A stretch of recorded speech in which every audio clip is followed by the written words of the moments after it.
Clube dos Poetas Vivos. Uma parceria Casa Fernando Pessoa e Teatro Nacional Dona Maria II. Com Teresa Coutinho. And now the hand is near. The final cut. É a versão do Sex Pistols. Eu acho que vou aproveitar, não é? Para começar com esta. Bem, estava só a ver se chegava mais alguém, mas se chegar, a porta está aberta. Boa noite a todas e a todos. Obrigada por estarem aqui. O Clube dos Poetas Vivos é uma iniciativa da Casa Fernando Pessoa e do Teatro Nacional Dona Maria II e já conta com alguns anos desta feliz parceria, e agora o Teatro Nacional anda em Odisseia Nacional, anda pelo território de norte a sul, enfim, a partilhar as suas iniciativas e os seus espetáculos, e o Clube dos Poetas Vivos tem também andado a passear pelo país e hoje calhou-nos com muita alegria ao VAR, portanto estamos aqui convosco e obrigada por terem vindo.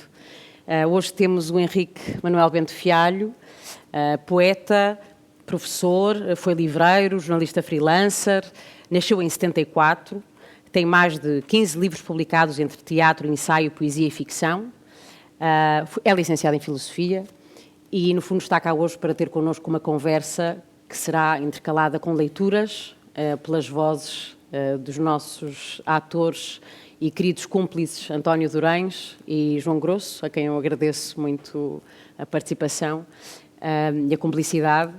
E esta conversa pressupõe também um momento em que, a dada altura, abrimos a conversa para perguntas e para, enfim, o que vocês queiram partilhar, se houver alguma coisa a partilhar.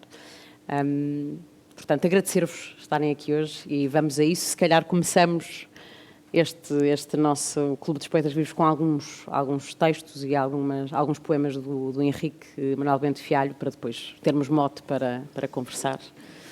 Portanto, vamos a isso. Felicidade. Vejo na televisão uma reconstituição dos primeiros homens palmilhando quilómetros de terra com suas tribos, armados de lanças e de pedras, tapados com peles mal curtidas, buscando abrigo em cavernas escuras, onde terão aprendido a atear o fogo que aquece e ilumina. E o fogo projetava nas paredes sombras monstruosas que logo os povos se encarregavam de colorir com sangue extraído ao barro de que eram feitos. Nos seus olhos luziam preocupações futuras, ter o que comer para se manterem verticais, encontrar refúgio onde pudessem sonhar, estirando por instantes a verticalidade com que enfrentavam inimigos. Milénios passaram sobre a chama da fogueira extinta, da qual sobram nuvens de fumo espalhadas pelo vento, e um certo cheiro a queimado, um pouco por todo o lado presente. Estamos no outono, é a época das queimadas, e eu planto a felicidade na página branca destes chãos, onde brotam palavras como messes que desejamos duradouras. Agora os homens ocupam-se com o sustento dos seus asilos eletrificados, hipotecam a carne do próprio corpo a troco de um trabalho que permita cobrar faturas de água, luz e gás. Os homens quase abandonaram a caça para serem presas de tanto medo como das próprias ambições. Vão ao mercado, ao supermercado, abastecer-se sem se darem conta do quanto deles apodrece exposto nas prateleiras. Pelos carreiros, pelos matos, felicidade bateu vales para que o gado pastasse a força com que as terras deviam ser lavradas. E agora, plantado diante dela, eu só consigo pensar que quando a guerra estalar, os poetas serão os primeiros a fechar-se em casa, ligados a computadores produzidos com materiais extraídos por escravos em países subdesenvolvidos. De que cepa eram feitas tais mulheres? O medo só não vence a fome só não vence a morte. Quando a guerra estalar, dificilmente distinguiremos conservadores de progressistas. Uns terão cara de parvos, outros terão cara de tolos, e nada será como de antes, exceto o sangue derramado. Quando a guerra estalar, os vanguardistas quedarão estáticos na linha mais recuada de um pelotão de inúteis, discutindo a cor do céu, quando, na noite escura, explodirem granadas, para que nem a lua desmembremos a olho nu. Quando estalar a guerra e os canais de armazenamento entupirem com destroços de edifícios desmoronados, alguém no seu canto, enfim, perceberá que o medo só não vence a fome, que a fome só não vence a morte. Guerra é estar vivo. E pronto.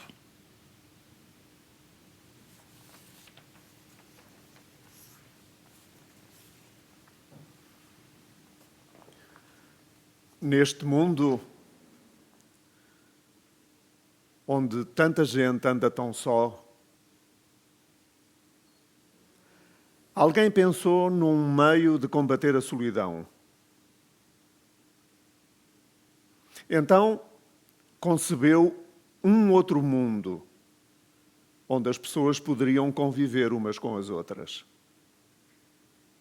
À distância, é certo, mas apaziguando o sentimento de solidão.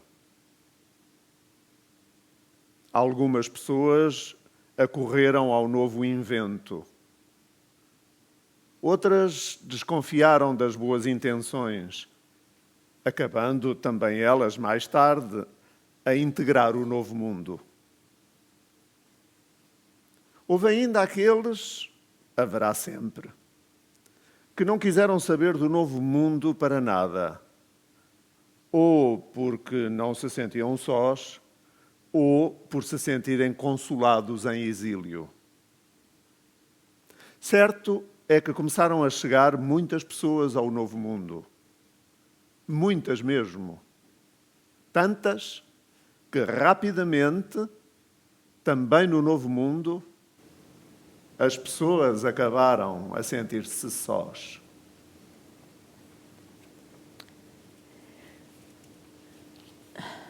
De Micróbios, 166. Era uma vez o Estado. Veio o capitalismo selvagem e comeu-o. Era uma vez o Estado. Veio o liberalismo e condenou-o. Era uma vez um condenado no qual todos depositavam uma grande esperança. 107. Chegará o dia em que nem bombeiros sobrarão para arder. 17 de agosto de 2005. Poeta novíssimo. O grande poeta encontrou-se com o poeta cimeiro para discutirem se o mais recente livro do poeta novíssimo devia ser considerado o livro da maturidade. Chegando a uma conclusão afirmativa, o poeta novíssimo ascendeu à condição de poeta que encontrou a sua voz. Foi muito felicitado e não tardaram os convites para entrevistas e recitais. Grande espanto causou quando, à primeira entrevista concedida, pôs-se a responder com as mãos às perguntas que lhe eram feitas. 282.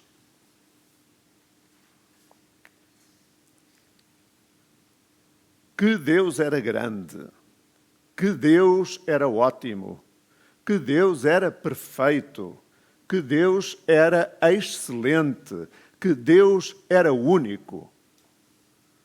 Isto durou até Deus ter dito clara e inequivocamente que não, que era apenas um entre os demais. Presidente. Na balança do Presidente, as recomendações pesavam infinitamente mais do que as decisões. Sugeriram-lhe então uma dieta rigorosa à base de inaugurações. 1. toda a gente beijava a mão ao príncipe. Diziam mal do príncipe, detestavam o príncipe, mas ainda assim beijavam-lhe a mão. Afinal, ele era príncipe. O príncipe não se importava com tamanha hipocrisia. Desinfetava a mão a cada lambuzadela indigente. E as farmácias esfregavam as mãos de contentamento, tanto era o gel que vendiam.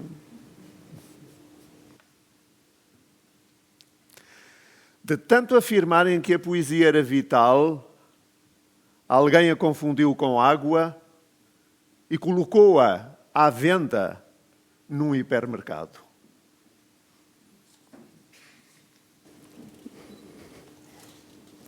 Poetas do meu tempo. Já Camões resfolgava nos últimos 100 metros livres, quando uma rede o arrastou da lota para o mercado, saldado no Facebook. Nem a morte o poupou de ser pobre e desgraçado. A Bocage, ninguém de escola do Tinder e de outras aplicações onde o amor é livre e se exime de relações. Pessoa não tem remédio, distribui-se por perfis falsos, mordendo aqui, cuspindo acolá, mantém um diário que ninguém lê em sapo.pt. Herberto, o obscuro, dedicou-se à dark web, caga o que come, mija do que bebe. Rui Belo está no Twitter, por questões de terapia. 208 caracteres de cada vez não evitaram milhões de versos por dia.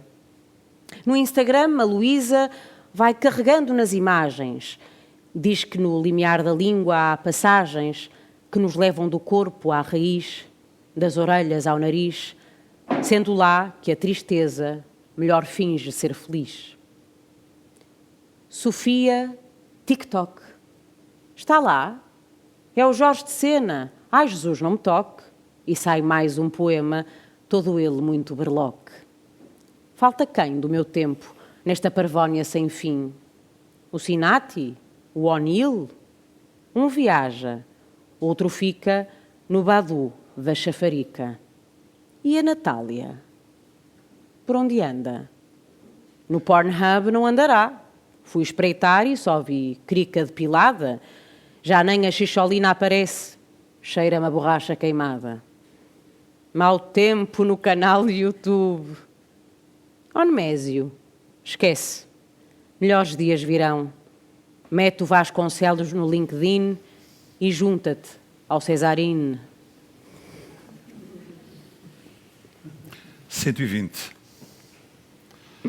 A solidão chegou-se à liberdade e disse: eu sou o teu preço. 326. Cria um sossego com a mesma raiva com que era amado. Há gente assim. Faz do silêncio um eco cheio de vazio. 361. Paráfrase. Tanto revolucionário, tão pouca revolução. Pai Nosso. Quando era criança, entretinha-me apanhando sombras. Imaginava-as na concha das mãos como insetos capturados em pleno voo, antes de abrir os dedos, soltando-as como a borboletas. Preocupada comigo, julgando-me à mercê de uma imaginação demasiado fértil, a minha avó fez-me decorar orações. Então, em vez de apanhar sombras, eu dizia: o pão nosso de cada dia nos dê hoje. Ao ouvir-me dizer tais coisas, o meu pai repreendeu-me. O pão ganha-se com trabalho, ninguém o dá. E eu fiquei sem saber o que pensar. E, em não sabendo o que pensar, fiquei sem saber o que fazer. Ainda hoje vasculho o forno das ideias à procura de uma resposta que cresça como um pão. Não sei, porém, se me alimento mais da espera ou das respostas amassadas pelas mãos, obedientes a um pensamento que duvida. Disponho as palavras tendidas na página em branco e quedo a olhar para elas como quando era criança, que dava a olhar a massa crescendo lentamente até ficar pronta para cozer. Poema possível. Eventualmente, a Groenlândia terá ido de férias para Guadalajara, cobrindo de granizo as ruas para espanto dos ursos polares. Errando pela cidade, ursos expatriados buscam alimento, perecendo abraçados às crias nas margens de rios poluídos. Eventualmente chamaremos água ao leito desses rios cobertos de lama, lamentando a ineficácia da ciência que, demasiado ocupada com drones e muros intransponíveis, negligenciou os implantes de guelras em ursos expatriados. São extremamente adversas as condições vividas nesta altura em ruas cobertas de granizo, nas margens dos rios, na copa das árvores. A Amazónia arde como nunca ardeu. O Ártico arde como nunca ardeu. Os índios continuam a arder lentamente, como de há muito é seu hábito. Valha-nos a política e os economistas, mais as suas turbovacas, a produzirem leite como nunca para ressuscitar cadáveres. Henrique. Uau!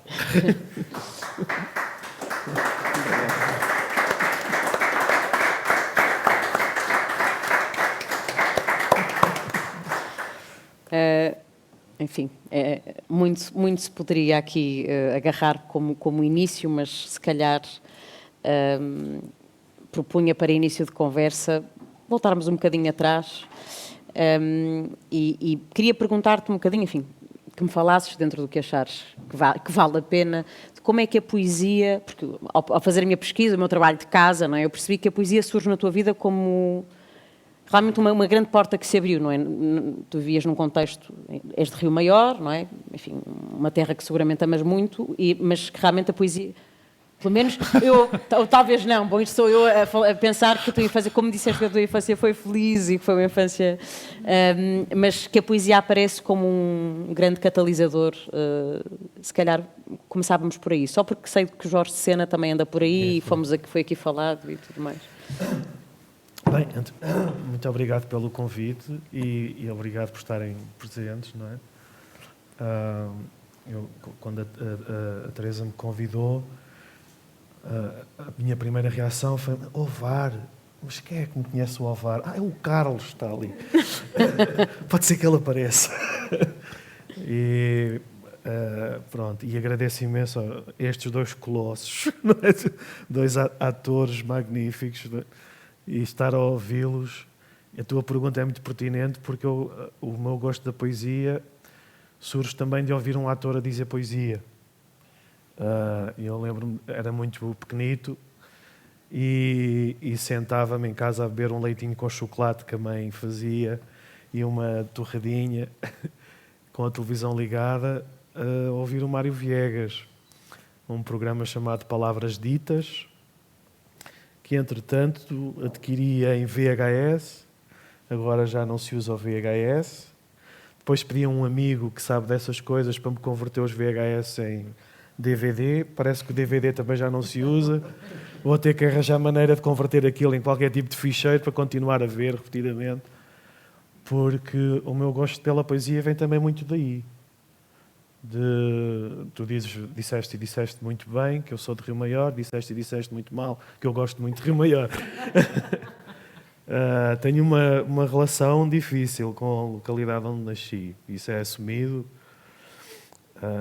apesar do primeiro texto que foi lido, o Felicidade, surgir de uma residência literária que fiz o ano passado, há 2 anos, não me recordo muito bem, há 2 anos já. e em Rio Maior, e de alguma forma serviu para me reconciliar um pouco com as minhas origens, porque essa residência literária levou-me a ouvir pessoas da terra, das aldeias, pessoas já com uma certa idade, não é? Algumas em lares, centros de dia, a fazer uma recolha sobre a forma como o pão e o vinho eram produzidos antigamente. Esse trabalho rural que estava ali, que estava e está de alguma forma muito, muito presente, e andei a fazer uma recolha, ouvi histórias dessas pessoas. Essa felicidade é nome de mulher, embora às vezes as pessoas quando leem o texto ou ouçam, foi uma senhora com quem eu falei, que se chamava Felicidade, e que me cantou uma série de cantigas, que cantava quando andava na vindima e tal, com uma voz absolutamente maravilhosa. Há um registro em vídeo dessas coisas. E isso foi um trabalho que me ajudou de algum modo a reconciliar-me um pouco com as minhas raízes. Rio Maior é uma terra muito conservadora. Eu sou exatamente o oposto disso. Ainda hoje é uma terra muito conservadora. Eu saí de lá com 17 anos, fui estudar para Lisboa. Também não gostei nada de Lisboa, vivi 8 anos em Lisboa. E depois fixei-me nas Caldas da Rainha, onde sou muito feliz. Aí sim encontrei um lugar onde me sinto verdadeiramente bem. Mas o que ficou de Rio Maior ficou uma infância porreira, uma infância alegre, de brincar no campo, com muita liberdade, mas depois a adolescência foi uma desgraça. Precisamente por causa desse lado conservador, não é? E a poesia, que surge a ver e a ouvir o Mário Viegas na televisão, e depois a procurar livros que havia lá em casa. Eu sou o terceiro irmão, tenho 2 irmãs mais velhas do que eu, e a minha irmã Manuela, mais velha, já tinha assim alguns livros, e tinha livros de poesia. E tive muita sorte, porque de facto os livros que ela tinha na estante, que foram os primeiros que eu comecei a explorar, foram logo de autores magníficos que me acompanharam para o resto da minha vida. O Jorge de Sena, o Mário de Sá Carneiro, o Sebastião da Gama, que hoje já não tenho assim uma grande paixão pela poesia dele, mas na altura lia com muita dedicação e espanto. Começar a ler no sentido de descobrir e criar uma relação com a palavra, com as imagens, com a musicalidade da poesia e, sobretudo, com uma coisa que para mim foi fundamental. Era um discurso que eu não entendia e que ficava... Estamos a falar de um tempo em que não havia internet, não havia... Eram 1 ou 2 canais de televisão, não é? E as brincadeiras eram na rua.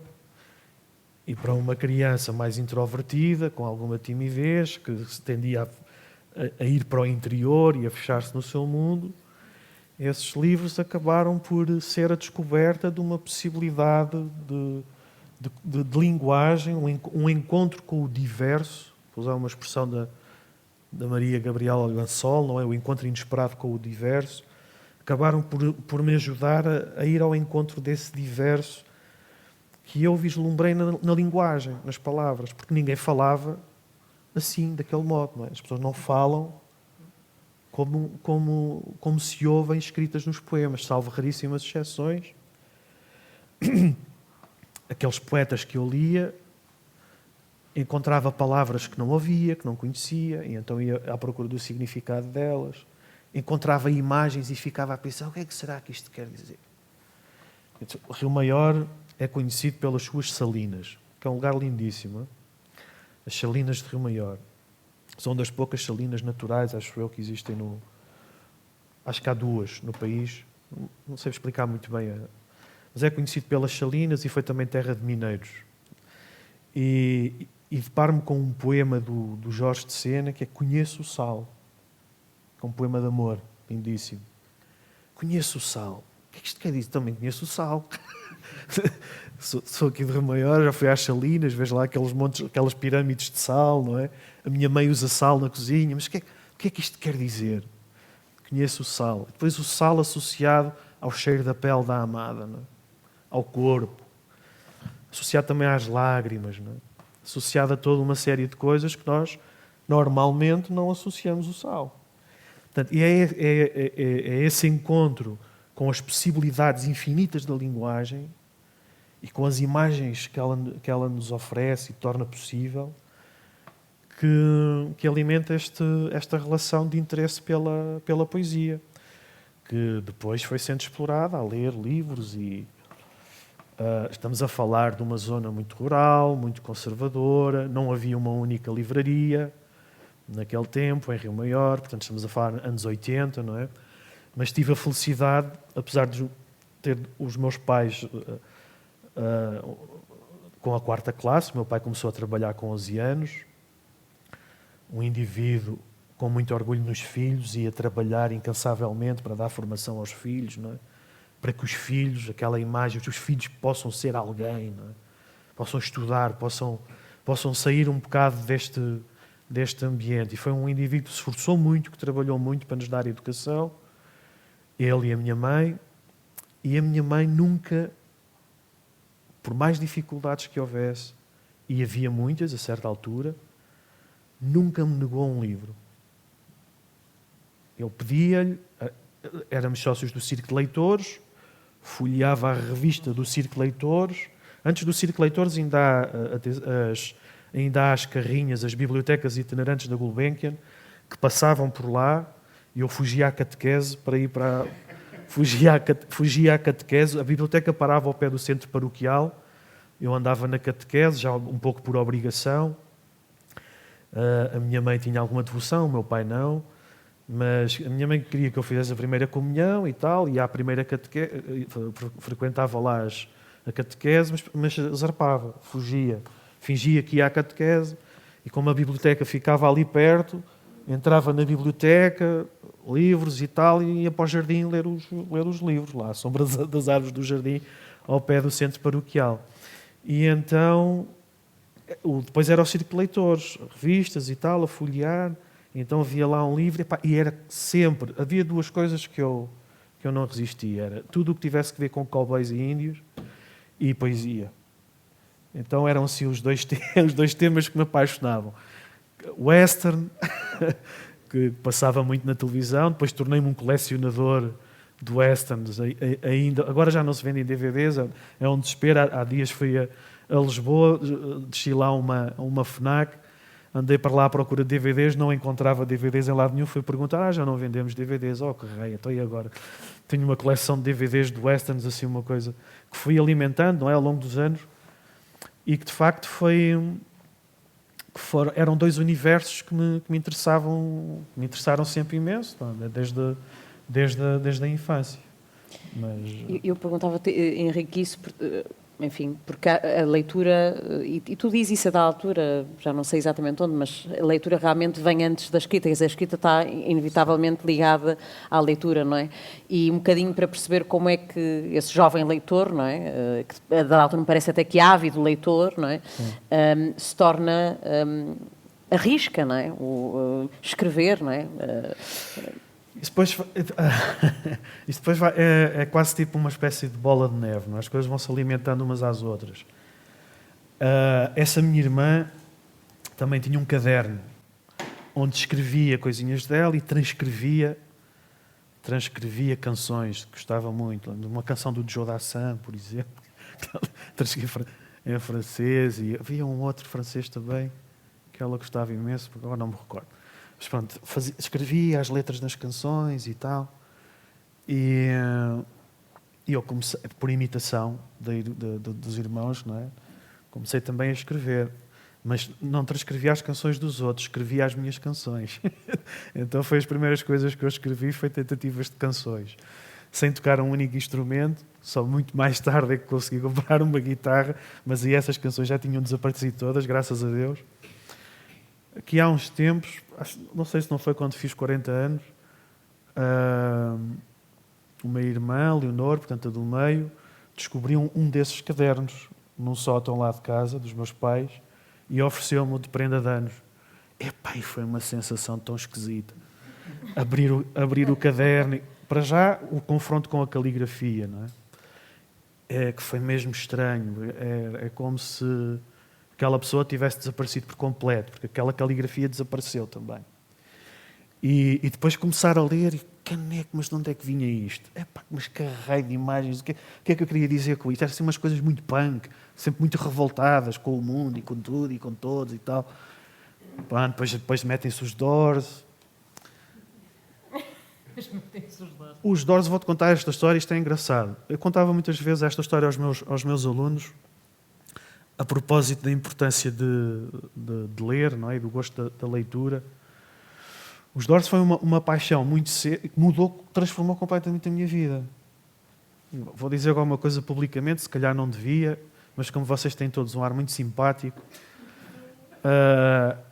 e então ouvia os discos dos Doors, né, os vinis e tal, e tinha um amigo que também gostava muito, tinha uma irmã, aquelas hippies rurais, né,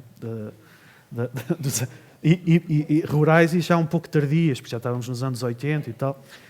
Eu lembro-me de estar com esse meu amigo, que também se chamava Henrique Vicente, alcunha o Popa, e nós deitados na cama com An American Prayer, que é um álbum só do Jim Morrison a dizer poesia, dizer textos. E nós, nos nossos primeiros anos de inglês, com um dicionário à mão, a traduzir aquilo tudo, do princípio ao fim, tentar traduzir. Era um divertimento, como outro qualquer, e divertíamos imenso a traduzir, sobretudo com palavras que depois não encontrávamos o significado no dicionário, normalmente calão, não é? E inventávamos. Mas esse interesse pelos de Doors levou a que me oferecessem uma biografia do Jim Morrison e dos Doors. E logo nas páginas iniciais aparecem as referências literárias do Jim Morrison.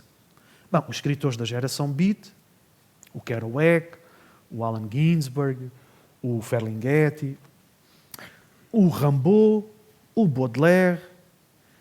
Comecei logo à procura dessas coisas todas, não é? E depois um nome muito estranho, muito esquisito, que eu nem conseguia pronunciar. E então fui ter com um professor, isto já deve ter sido pelo 10º ano, porque foi um professor de filosofia, e cheguei assim muito timidamente ao pé dele e disse: "Ó professor, o professor sabe-me dizer quem é que é este Nietzsche?" E ele: há um filósofo alemão chamado Friedrich Nietzsche, diz Nietzsche, não é Nietzsche, obrigado e tal. E então fui à procura do Nietzsche na biblioteca da Escola Secundária de Rio Maior. Ainda hoje guardo o livro. Com o carimbo, com o selo, Escola Secundária de Rio Maior. E foi o primeiro livro de filosofia que li, A Aurora, do Nietzsche. E fiquei apaixonado pela filosofia e depois acabei por estudar filosofia. Portanto, estas coisas depois acabam todas por se ligar, quer dizer, primeiro há que ter... As sementes têm que ser lançadas à terra, não é? E as sementes é haver livros, haver contacto com os livros, haver contacto com a literatura, seja nos livros, seja ao ouvir o Mário Viegas, a semente foi lançada. E depois vai sendo regada. Como vai sendo regada, obviamente, alimentando a curiosidade, folheando, começando a escrever as primeiras coisas e tal. E depois, mais tarde, há de surgir os frutos. Olha, estão por aí os livros, estão por aí. É assim.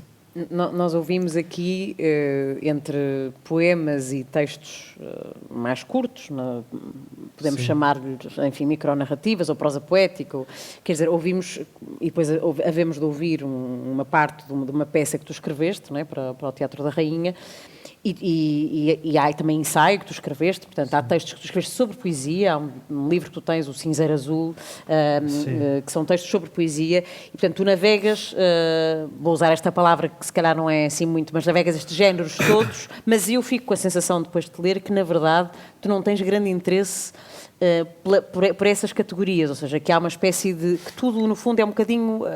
tudo é um bocadinho a mesma coisa. Gostaria de te ouvir falar um bocadinho sobre isso, porque me dá a sensação que essa avidez da leitura também está na escrita, não é? Há uma espécie de avidez na escrita, parece-me, que não olha muito a categorias.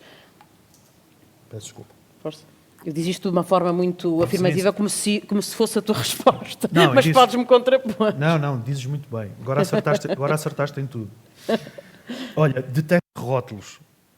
detesto rótulos, detesto categorias. Trabalhei durante 11 anos numa livraria e a minha secção preferida era uma onde nós colocávamos aquilo onde não conseguíamos colocar em mais lado nenhum.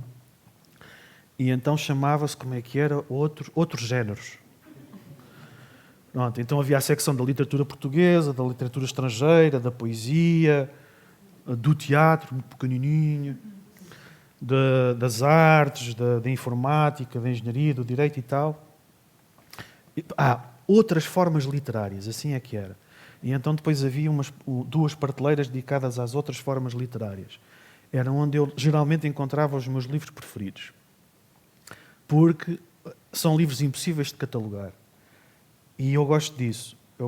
Sinto-me muito bem e muito confortável nas zonas ambíguas, nas zonas, nos limbos, nessas zonas que escapam à tentação de colar um rótulo, de enfiar numa gaveta e dizer é isto, ou é aquilo, ou é aquele outro.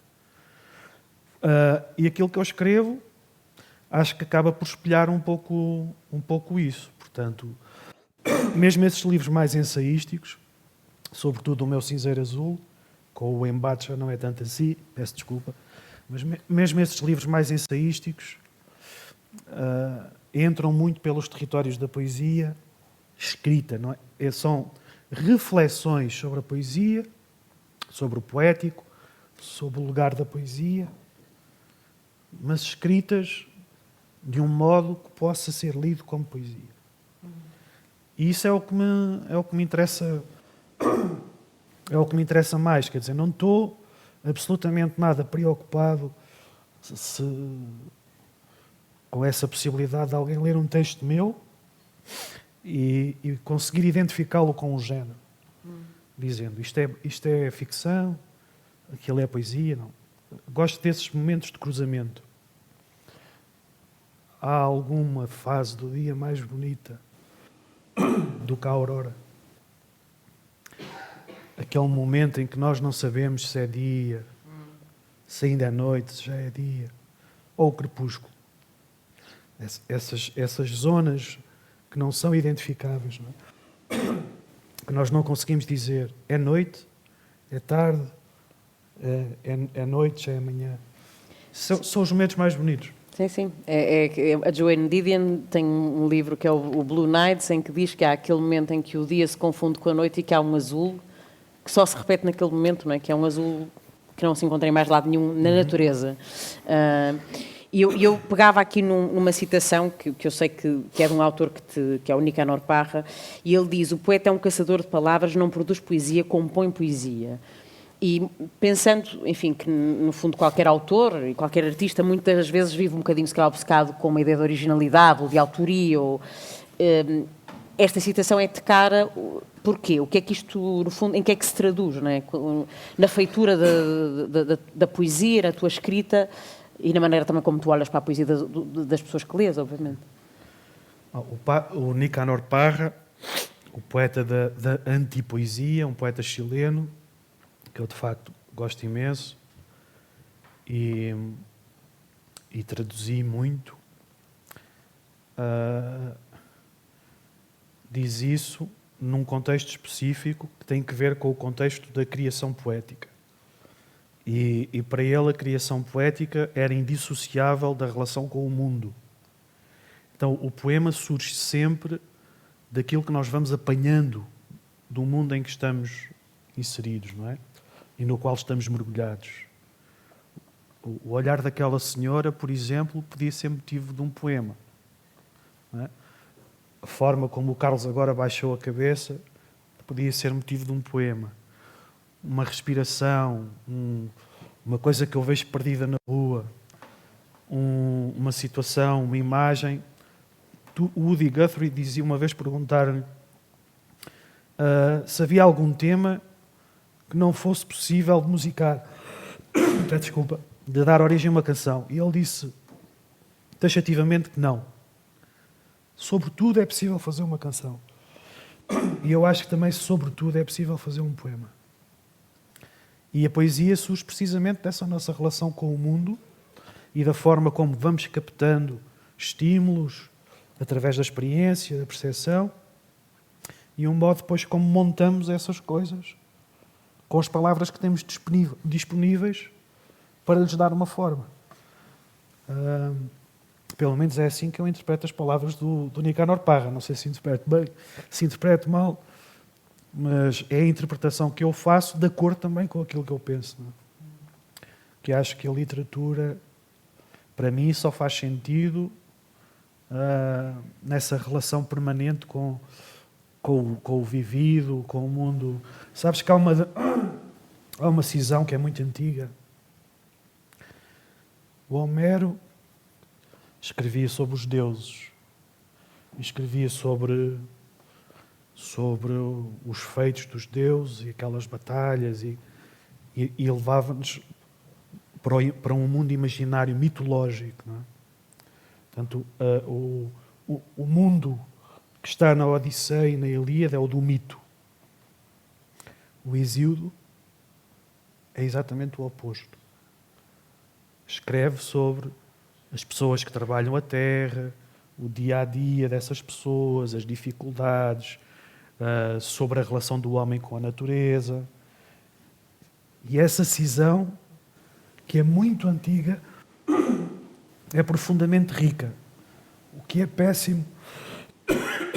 Peço desculpa. O que é péssimo, do meu ponto de vista, é nós restringirmos, do ponto de vista criativo, restringirmos a nossa produção a um único lado. Fazermos um esforço para encontrar momentos de interseção entre esses dois lados. Isto, que é muito antigo, depois veio-se refletindo ao longo da história da literatura, sempre.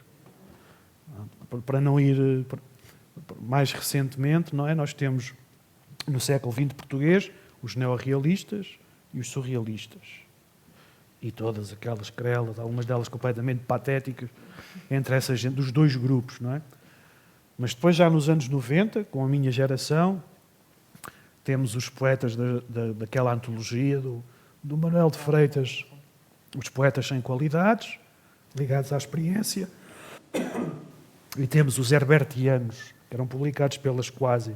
Portanto, essas cisões que existem sempre e tal, e que depois geram muitas querelas, podiam ser interessantes se houvesse vontade de debatê-las. O que acontece a maior parte das vezes é que não há vontade nenhuma de debater nada. Quer dizer, criam-se grupos e depois dentro dos grupos falamos uns dos outros, porque ao falarmos uns sobre os outros também estamos a fazer com que falem de nós. E há aí uma espécie de vício, de vaidade, que não me agrada nada. O que me agrada é encontrar esses pontos onde as coisas se intersetam. Quer dizer, onde é que a realidade, onde é que a vida das pessoas, e esse livro Levedura, de onde veio o texto de Felicidade, é sobre isso. Especificamente sobre isso. Onde é que a vida das pessoas, no dia-a-dia, se cruza com, por exemplo, a espiritualidade, se cruza com o tal mito, se cruza com o sonho. Esse cruzamento da realidade com o sonho, para mim, é tão importante. Está muito evidente também na peça de teatro, na Cama com Ofélia. Isso, para mim, é que é enriquecedor. Agora, ficar ali atado só a um rótulo, a um conceito, a uma ideia, não me interessa por nada. Já vamos ouvir mais uns poemas e uns textos, mas tu dizias, e não sei se ainda pensas assim, mas encontrei uma coisa que achei bastante interessante, que foi tu dizeres que para ti a poesia, associavas muito a poesia à respiração. Sim, e obviamente que claro. Isso, enfim, pode ser entendido também pela questão da musicalidade da poesia, mesmo da respiração, não é? Quando se lê, quando se ouve a poesia, há uma respiração. Mas, obrigadíssima. Vai ajudar. Muito obrigada. Muito obrigada. E podes sempre fazer-me sinal e nós entramos para preencher, não é? Vai falando que eu vou servindo. Exato. Não, e pensava na respiração, né, como uma... Posto desta forma, como uma necessidade como uma coisa essencial, não é? E a poesia nesse lugar também do essencial, não é? De quase das necessidades básicas. Queria que me falasse um bocadinho sobre isso, sobre essa... o que é que queres dizer quando dizes que a poesia é como a respiração? Essa ideia está sobretudo desenvolvida num livro que é o Meu Cinzeiro Azul. E que é um livro que reúne um conjunto de textos muito... Não, isto fica para ti. É um livro que reúne um conjunto de textos muito diversos, mas escritos no mesmo estilo, digamos assim, no mesmo formato, que foram sendo publicados num e-blog. E a certa altura, algumas pessoas que liam aqueles textos sugeriram que eu os publicasse em livro, achando que havia ali algum interesse em que os textos encontrassem uma forma fixa, que não fosse só do weblog. E assim foi, arranjou-se uma editora, publicou-se o livro. E são textos onde eu me debruço ao tento pensar o lugar da poesia, a função do poeta, a natureza do poema, os problemas, a questão da linguagem, a função do poeta, atenção, se é que há alguma função. Então, tento pensar esses temas que são temas que ocupam a crítica literária e as pessoas que pensam a literatura já há muitos anos, portanto não tem nada de novo. O que eu tentei pensá-los foi à luz dos meus conhecimentos, da minha vivência e daquilo que eu penso. E, de facto, há uma pergunta que as pessoas fazem sempre quando se fala de poesia. Aliás, é uma pergunta que me irrita até um pouco, porque fazem também noutros contextos. Essa necessidade que as pessoas têm de definir, de encontrar definições. Então, uma questão sobre a poesia é: como é que se define poesia? O que é poesia? Que é a mesma coisa de perguntares o que é o amor, por exemplo. O que é o amor? E então nós vamos encontrar 1001 maneiras de dizer o que é o amor. Por acaso o Camões disse muito bem, não é? Amor é fogo que arde sem se ver, é ferida que dói e não se sente, não, é um contentamento descontente, tal. Isto, cheio de contradições, não é? E paradoxos. E a pergunta sobre o que é a poesia, que é colocada muitas vezes, não é? E às vezes perguntam aos poetas, vem logo contaminada de um vício terrível, que é o de pressupor que a poesia tem que ser alguma coisa. A forma mais fácil de pensar a poesia, do meu ponto de vista, é pensá-la como uma arte cujo material é a linguagem, é a língua, são as palavras. Portanto, uma arte que nos dá a possibilidade de, com as palavras, criarmos imagens, situações, contextos, jogos fonéticos, enfim. Abre muitas possibilidades sobre o tratamento da língua e das palavras e das letras e do próprio aspecto visual da língua, não é? Materializado no nosso alfabeto ou noutro qualquer. Mas depois há o outro lado com a forma como tu tentas encontrar para essa tua arte uma explicação, ou tentas de alguma forma convencer-te que o sentido que há em estares a praticar aquela arte é aquele. E para mim, pessoalmente, quer dizer, não há outro que não seja o de estabelecer um equivalente entre poesia e respiração. O que é que isto quer dizer? Eu não sei muito bem o que é que isto quer dizer, mas sinto isto que estou a dizer.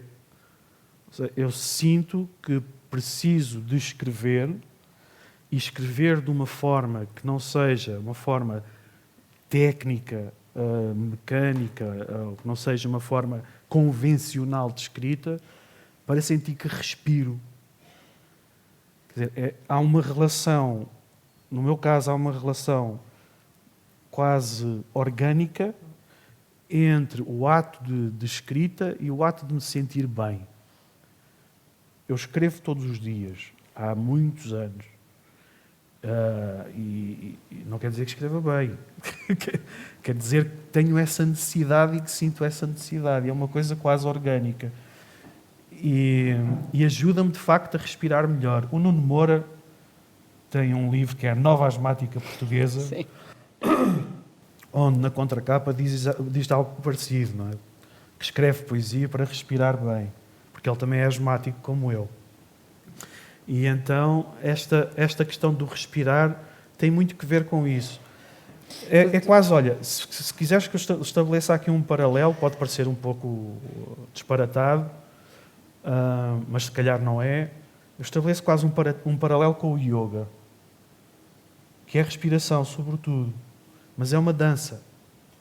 O yoga é dança, não é? Não sei se aqui alguém pratica yoga, se há algum praticante, se não, sim. Certamente já lhe disseram que o yoga é uma dança, não é? É dança. E é a dança da respiração, é aprender a respirar, não é? E a respirar de uma forma que de facto seja respirar, que não seja esta coisa ofegante do dia-a-dia. E a poesia ajuda-me nesse sentido. Não quero entrar em territórios que não acredito nada de autoajuda e tal, essas coisas. É diferente, quer dizer, é uma necessidade que eu sinto de há muito, de me libertar de pressões do cotidiano, que me levam a escrever. Eu sinto, quando escrevo qualquer coisa, parece que me libertei de algo que me estava a inquietar. E essa libertação, para mim, é respirar bem. Tu disseste uma coisa que...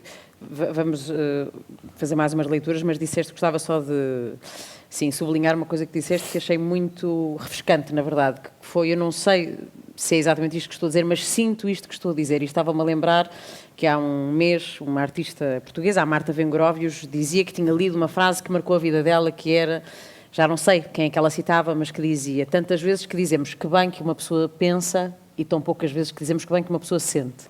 E o sentir muitas vezes está arredado destas conversas sobre poesia, sobre arte, sobre teatro, sobre o que seja, não é? Muitas vezes parece que há uma espécie de, enfim, de pudor em falar do sentir, e é mais, mais coerente, mais convincente falar do pensar e, no fundo, dizer que é refrescante ouvir-te dizer, tu que escreves, não é? Que obviamente há uma dimensão intelectual em tudo isso, dizer-te eu não sei bem, mas sinto isto que estou a dizer.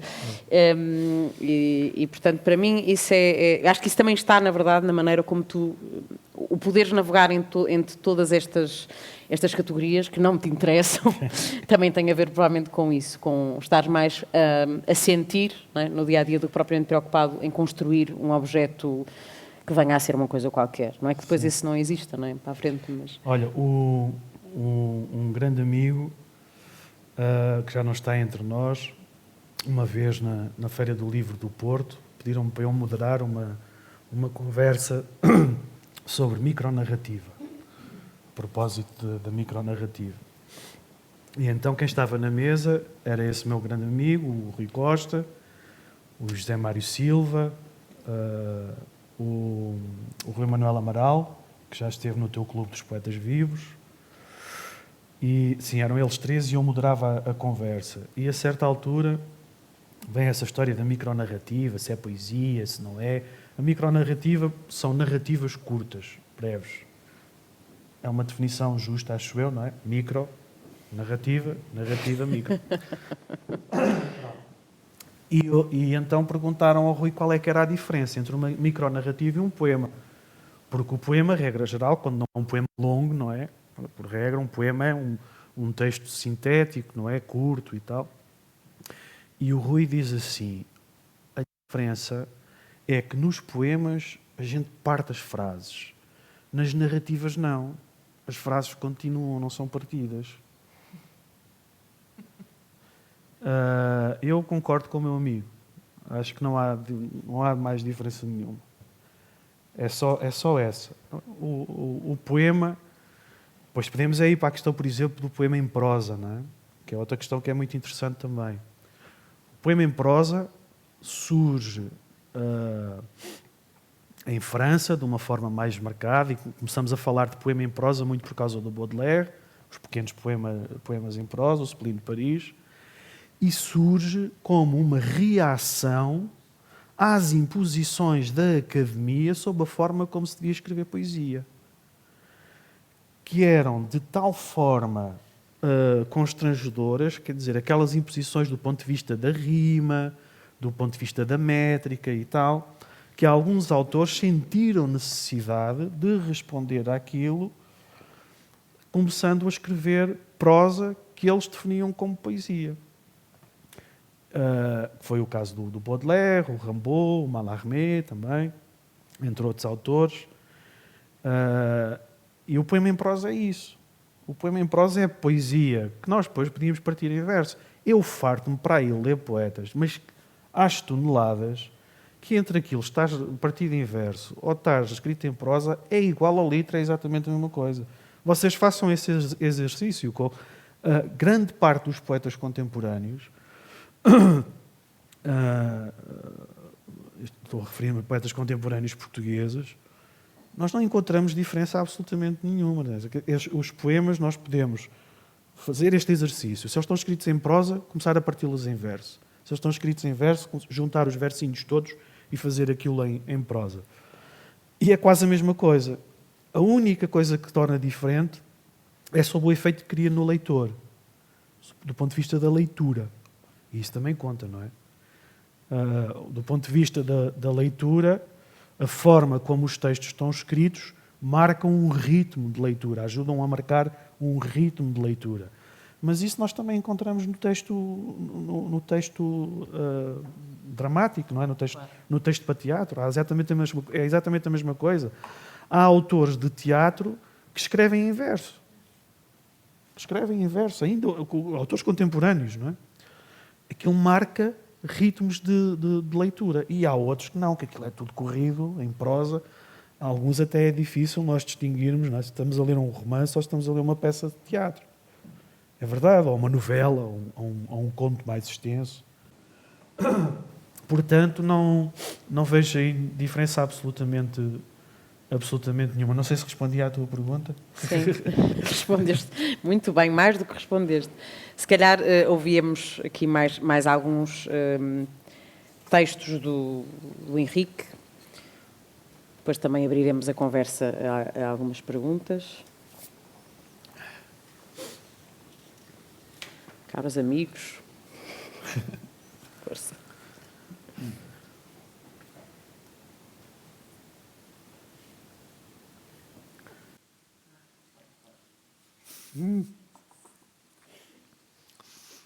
In vino veritas. Eu ouço contar que há quem beba querendo perder a noção do mundo. Mas comigo passou-se de outro modo. Fiz a 3ª classe mal feita. Andei na escola para ficar burra. Aprendi a copiar letras, mas nunca lhes decorei. Sou filha de 2 primos. As minhas avós são minhas tias. Meu pai bebia para bater em minha mãe. Minha mãe, coitadita, bebia para esquecer que o meu pai lhe batia. Era nova e percebi quando a mão dele se me achegou. Fechava-me então a mascar medronhos. Aquilo baldeava-me cá dentro e foi a minha salvação. Turvava-me a cabeça a ponto de ver o que a outros não era dado. Em noites de lua cheia, escondia-me de homens que se fazem de burros. A princípio não queria crer, mas ao depois dei com um à espreita entre as sombras de um pinheiral. Foi durante a campanha das vindimas. Ah, minha rica de vindima! Arremessei uma noz de 3 esquinas na direção de onde ele estava. Vi-o fugir e galgar para junto de longe, já homem feito, sem pelos nem zurros. Era belisome, ou belisomem, ou lá o que era. Tinha pelos e cascos e cocava moças e donzelas, que também as havia. A mim chegou já o homem, quando a noite se fez dia. É porque era verdade. Sim, senhora, era verdade. Sim, senhora. A gente até cantava assim. Arreda, Satanás, nesta alminha não entrarás. Se por ela vieres, arrebentarás. O entalado. O entalado estava bucho do gasganete. Tinha novelos de pasta colados à gargantilha, enrolados entre o estômago e o esófago, tão recheado de explosivo que mais uma bolachinha de água e sal e não haveria contentor que o retivesse. O entalado estava carrapito da vida, ruborescendo bochecha a bochecha uma acutilante adjetivação. Não ponham o entalado ao mesmo nível da mordadura. Não confundam o dente com a placa. O entalado estava seriamente sério, levando-se a si para lá de tudo o que pudesse pô-lo em causa. O entalado estava engasgado. Bem lhe queriam bater nas costas, bem lhe queriam, mas o pobre coitado, já com a úlcera a sair-lhe pelo nariz, não tinha costas. Ele era uma curvatura com as badanas no lugar dos pulmões. Não confundam corcunda com isto. Ele era mesmo badanas no lugar dos pulmões. O entalado estava engasgado e explodiu seriamente toda a sua seriedade. Apontou o dedo mindinho, tremendo de fúria, parecia um engalanado, parecia um engarrafamento na festa do chocolate, parecia um chocolate dietético, parecia um perlimpimpim suburbano, parecia uma infância arrependida, parecia uma coisa que não se parece com nada. É preciso postar gravidade, sisudez e retidão no inútil. É preciso levar na vida a sério o que se leva a brincar no poema. É preciso vida para o poema, isto é preciso poema para a vida. Ou seja, é preciso mandar o poema à vida, não obstante também ser preciso mandar a vida ao poema.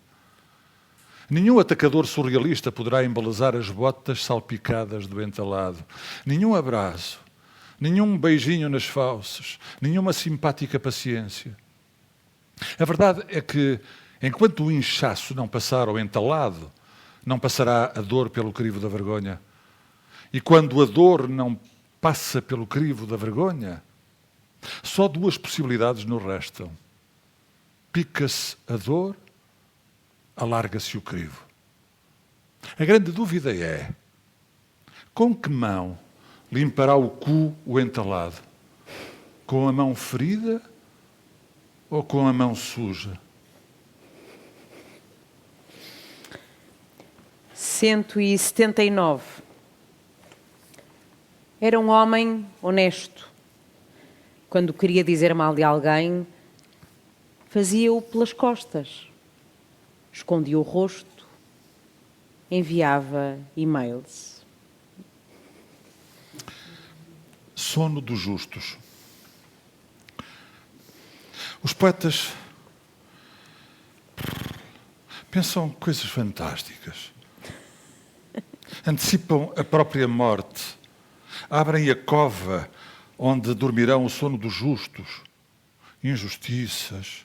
Prevendo, inclusive, quem estará e quem não estará no momento da extrema unção. Imaginam o próprio velório. Conseguem, vivos, imaginar-se mortos, mas vendo tudo em redor com a clareza dos vivos.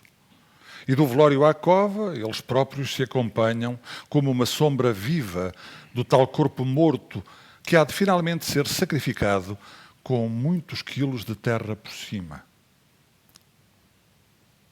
Enfim, pela cabeça de qualquer trolha podem passar pensamentos destes. Mas os trolhas são mais espertos. Guardam para si todos os pensamentos inúteis.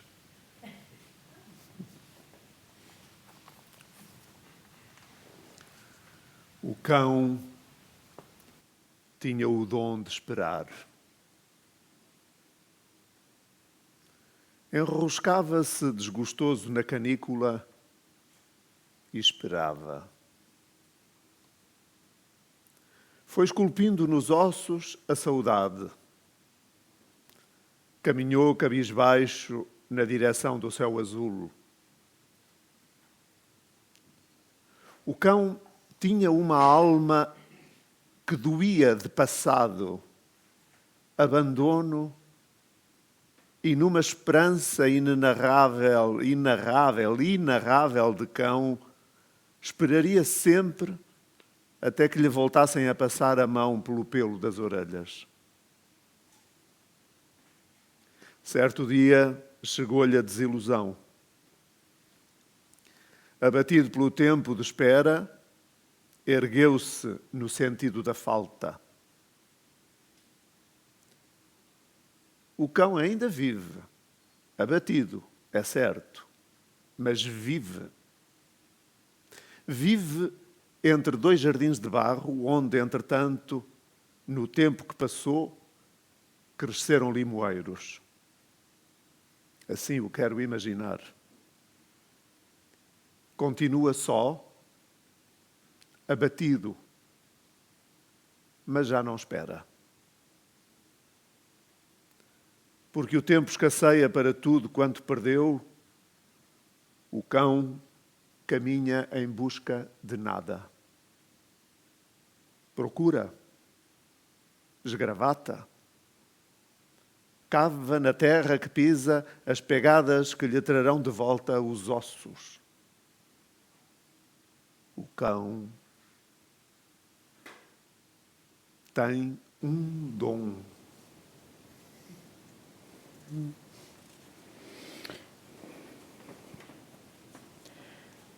Cento e 168. O bastonário sabia de coisas graves contra as quais ninguém reagia. O deputado sabia de coisas graves contra as quais ninguém fazia nada. O jornalista sabia de coisas graves contra as quais ninguém agia. O comentador sabia de coisas graves contra as quais ninguém se indignava. O juiz sabia de coisas graves contra as quais ninguém se opunha. O autarca sabia de coisas graves contra as quais ninguém atuava. Na verdade, toda a gente sabia de coisas graves contra as quais ninguém se mexia. O clochard, deitado num banco de jardim, enrolado nos jornais onde continuamente saíam notícias de coisas graves contra as quais ninguém perdia o sono, aguardava o dia em que alguém decidisse fazer alguma coisa.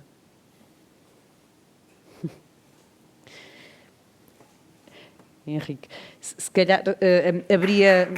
Obrigada. Obrigada. Não sei se alguém tem perguntas, abria aqui a conversa um bocadinho ao público, se alguém tem perguntas, questões, partilhas que queiram fazer.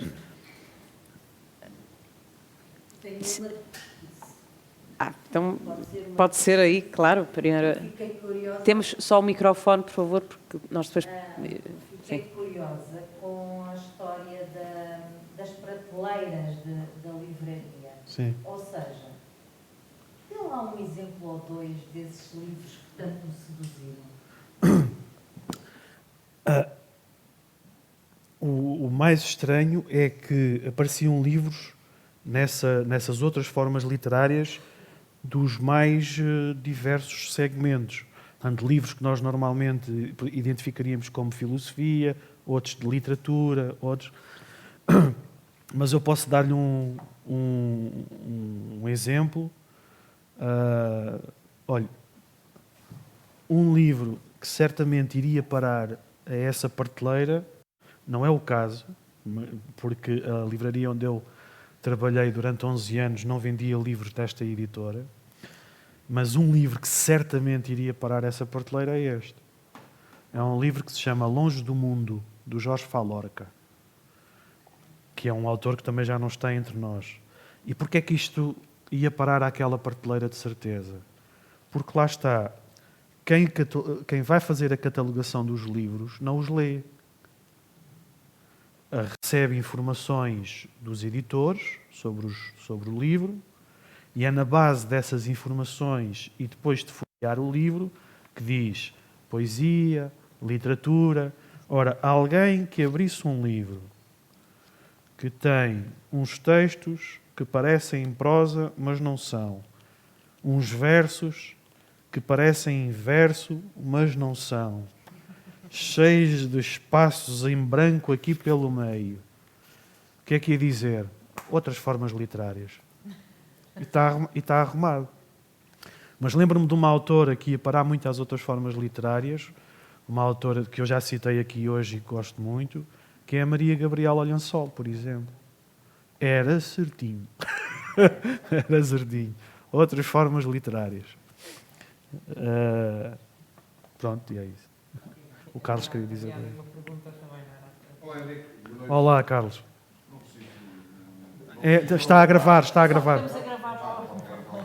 Então, deixar os parabéns também pela iniciativa, por esta Odisseia Nacional, deste ano de Gilcente, a saída do Teatro Nacional da Maria II, e que deu todos os espectadores aí do país, e acho que deve estar a correr muito bem, por existir, aqui hoje. Hoje traz o amigo Henrique, ele chega cá há 4 anos, em 2019, no futebol, e já na altura quem me falou do Henrique foi o amigo João Paulo Coutinho, que é que ele esteja, também um grande abraço para ele, esta saudade, e que me falou de tenho um tal título que vou publicar e que é excelente, e esta era a narrativa breve do livro Festa dos Caçadores. E já agora, deixa-me acrescentar que muitos livreiros não fazem ideia onde pôr este que é o livro da Festa dos Caçadores, e de certeza que já vi também algumas livrarias em outras formas de entrar. Fico muito feliz por sabê-lo. Olha, Henrique, meus parabéns pela tua poesia, pela tua escrita. Obrigado, e Carlos. pelo leitor que és, que eu sei que és um leitor, mas mais leitor se calhar do que tu anuncias do poeta, por exemplo, ainda aqui falaste, eu não sei, escrevo bem, claro que escreves bem, escreves muito bem, mas isso é a tua alma a falar na tua humildade. Olha, eu identifiquei bastante com muitas coisas que falaste, quase que disseste quase tudo. E eu tinha aqui perguntas, podemos perguntar para que é que serve a poesia, não é? Aquela coisa, para que é que serve a poesia? Aquelas perguntas que fazemos, que ouvimos muitas vezes, para que é que serve a poesia? Ou será que a literatura vai salvar o mundo? E nós podemos dizer, se fosse para salvar o mundo já estava desde Camões, não é? Sim. Lá, mas essa pergunta é interessante. Sim, porque podemos pode ir por muitos caminhos, não é? Sim. Não, mas a minha pergunta era, antes de mais, dar um abraço e para as Claro. Obrigado. E perguntar-te se os teus momentos de catarse, se é que os tens, imagino que sim, se os observas como leitor ou como escritor. Essa é difícil. A palavra catarse é uma palavra lixada, né? É uma palavra tramada. Bem, se eu bem entendo o conceito, o meu primeiro livro,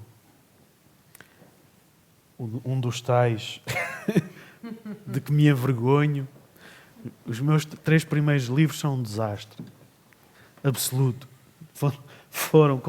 Foram atos completamente falhados. E aconteceram assim, um jovem, não é, de um meio rural, sem amigos escritores, com uma família que não tem tradições literárias, nada, não é, sozinho. E há uma associação cultural lá na minha terra, que tinha como diretor um grande amigo, que sabia que eu escrevia, que me desafia a publicar um livro. Epá, tens que publicar um livro e tal, isso aqui. Tens que publicar essas coisas que tu escreves e tal. E aquilo andou ali anos e anos e anos a roer, até que chegámos a 1997, estava eu a terminar o meu curso de filosofia, lá ganhei coragem e dei-lhe então as coisas para ele publicar. E ele, antes de publicar, vocês vejam bem o atraso de vida que ainda era naquela terra, naquela altura. Ele, antes de publicar, vai mostrar o livro ao padre da terra para o senhor Padre da Terra dar uma opinião sobre aquilo que eu tinha escrito. E o senhor Padre da Terra acho que deu uma opinião assim um pouco amedrontado, sobretudo com a primeira parte do livro. E então esse meu amigo diz, temos que publicar isto é para publicar. Era meu amigo, eu fui atrás dele e cometi um grande disparate, porque o livro é um desastre. Mas a segunda parte do livro, há uma primeira parte que é, olha, lá está, há uma primeira parte que é em verso. O livro para já tem o título mais estúpido que se possa imaginar. Estudante de filosofia e tal, armado ao pingarelho, mas assim muito... Fumava cachimbo, não é? tinha a mania que era intelectual e tal. E então vou dar aqui um título, ninguém vai perceber o que é que isto é e tal. Então, Neoménia. O que é Neoménia? O que é Neoménia? Neoménia eram os rituais que os gregos faziam lá à lua cheia e tal. E então o livro chama-se Neoménia. Ainda hoje, acredito, às vezes quando vou visitar o meu pai e as minhas irmãs a Rio Maior e depois dou por lá uma volta e vejo algumas pessoas, lembras-te daquele livro que tu publicaste, o Noémia, Noémia. Grande festa que fizemos e tal.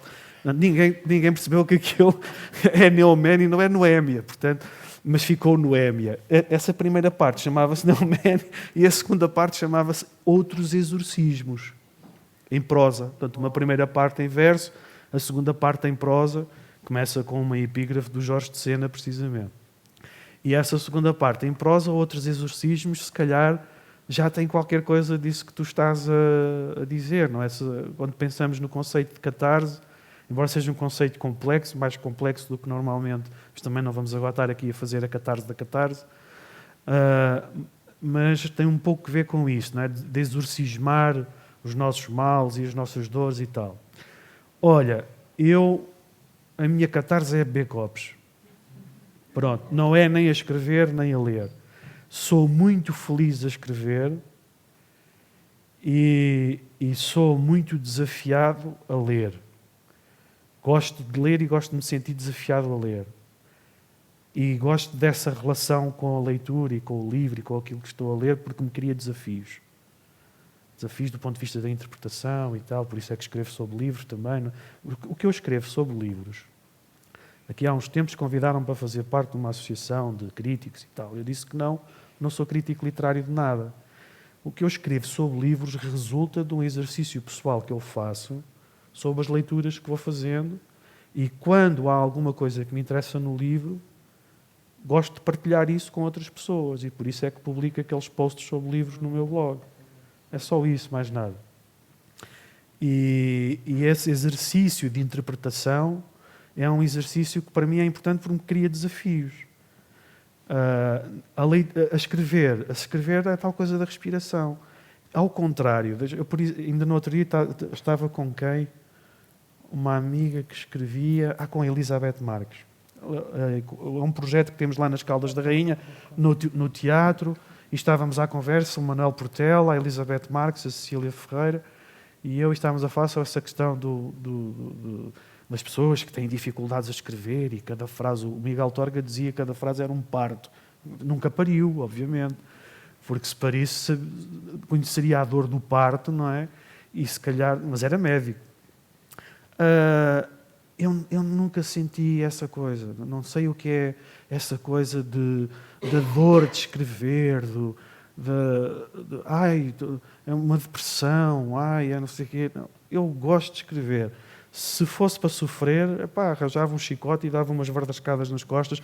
Não tenho essa coisa masoquista com a escrita. Escrevo por prazer. Portanto, para exorcismar e para as catarses é beber uns copos e fazer umas corridas e tal, e dar umas braçadas a nadar, porque acho que é muito mais interessante do que propriamente estar a usar esta relação que tenho com as palavras, não é? Que é assim tão orgânica para esse efeito. Não sei se é claro o que digo, se não, mas pronto, é assim. É muito claro. Por causa do tempo, enfim, eu tenho sempre 800 perguntas que depois ficam por fazer e tu falaste do teu blog, que eu acho que também é uma dimensão importante, mas eu gostava, e também queria ainda falar da tua relação com o teatro, Mas tentando, enfim, condensar tudo, eu não queria deixar passar eu faço geralmente um desafio às convidadas ou aos convidados, que é de pensarem, enfim, em trazer qualquer coisa que possa ter a ver com o seu universo poético, mas que não seja necessariamente sua, enfim, e já aconteceram as coisas mais diversas. E quando fiz o desafio ao Henrique, ele disse-me que ia trazer alguns livros de poetas que te são muito próximos e que já cá não estão. E eu aproveito também um bocadinho, enfim, tu disseste essa coisa muito, muito bonita, não é? Da poesia ser uma respiração, e ao mesmo tempo como é interessante também a questão de se a poesia salva ou não o mundo, não é? E eu acho que a arte, já sobre isso falámos aqui no clube, a arte, a poesia, também é uma forma de nós... não é quem escreve se imortalizar, não é tudo isso, mas nós continuarmos a evocar estes encontros, não é? Muitas vezes são formas de trazer à vida, por breves instantes, pessoas que já cá não estão, porque as lembramos. E, portanto, não queria mesmo passar ao lado deste momento, porque acho que é também para isso que existem clubes dos poetas vivos, que existem espetáculos, que existem encontros, que existem... É para que as coisas não terminem numa prateleira só. Continuem. E, portanto... Tens aí uns livros à tua frente, dou-te a palavra. Eu não sei se tenho tempo para falar sobre eles todos, não. Ou escolho só um, ou... Se houver um que tu queiras especialmente falar, então, sim. Ok. Eu trouxe livros de quatro amigos que já não estão entre nós, que já faleceram. Um deles, já falei aqui dele, o Rui Costa, que partiu demasiado cedo e inesperadamente. Um poeta da tua terra, do Porto. E, a certa altura, foi organizada uma antologia poética do Rui, que se chama Mike Tyson para Principiantes, e que está publicada pela Assíria Alvim, que eu vos aconselho vivamente. É um grande poeta, é um indivíduo quem eu tenho muitas saudades, porque adorava falar com ele e discutíamos, tínhamos muitas discordâncias em muita coisa, mas era bom falar com ele e discutir com ele, que era um provocador nato, e pronto, e faz-me falta, e acho que faz falta também à literatura portuguesa. Tem muita coisa inédita, já agora, fica a bucha, tem muita coisa inédita, inclusive é um romance que ainda está por publicar, muitas pequenas narrativas também. Nós partilhávamos as coisas que íamos escrevendo, tenho muita coisa dele, portanto, se houver... há de haver interesse no futuro, e eu depois vou ler um texto dele, está bem? Já agora, portanto, porque o tempo é assim mais curto, vou falar também do Jorge Falorca, um poeta já de uma outra geração, começa a publicar ainda nos anos 70, e eu tive a felicidade de o conhecer, depois de me meter com ele por causa de um livro que publiquei, e de o encontrar nesse mundo dos weblogs. Era um excelente tradutor, o Jorge Falorca, e tive a felicidade de o conhecer pessoalmente e de me divertir ainda bastante com ele, que era um tipo muito divertido. E este livro eu gosto particularmente dele, O Longe do Mundo, que tem um texto sobre essa questão da escrita, que é muito interessante. Já agora vou só partilhar o mesmo final, em que ele diz: antes que seja tarde, devo esclarecer que ainda hoje tenho relutância em considerar o futuro e que me reservo o maior desprezo pelo presente.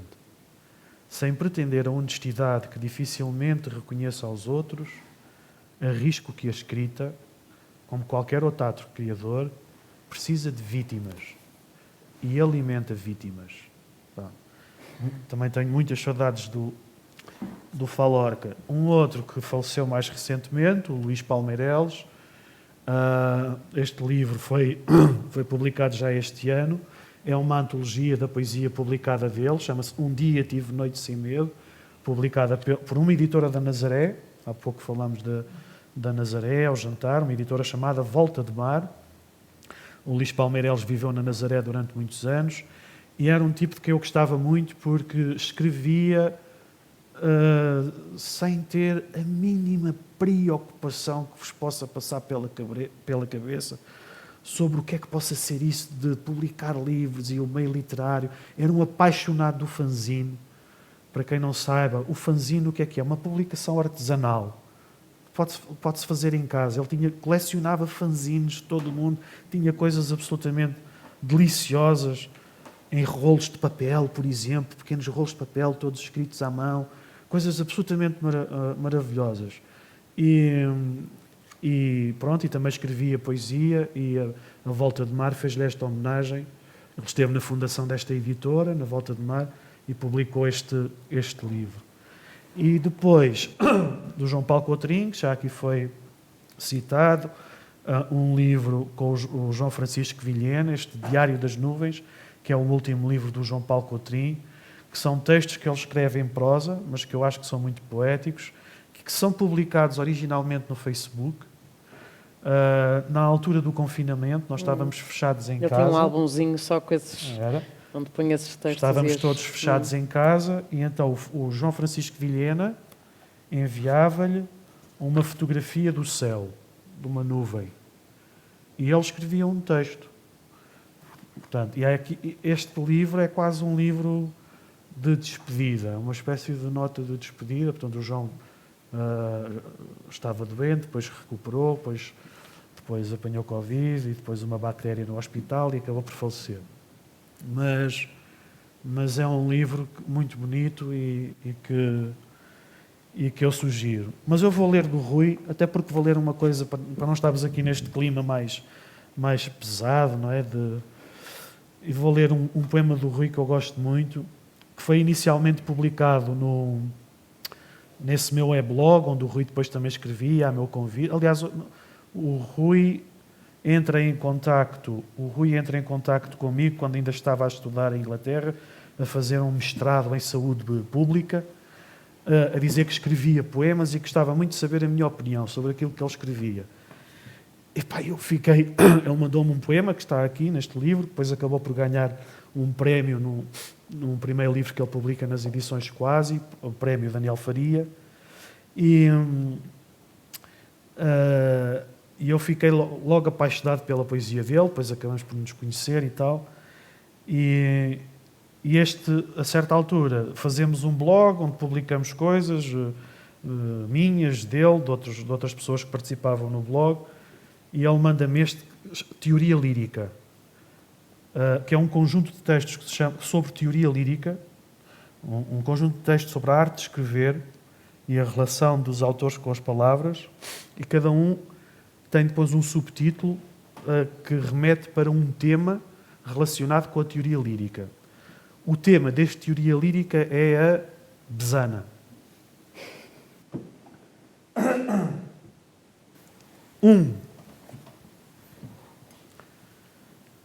Pegas num copo de vinho com um gesto diferente do que utilizas para um copo de água. O vinho decide o movimento da tua mão antes de o ingerires.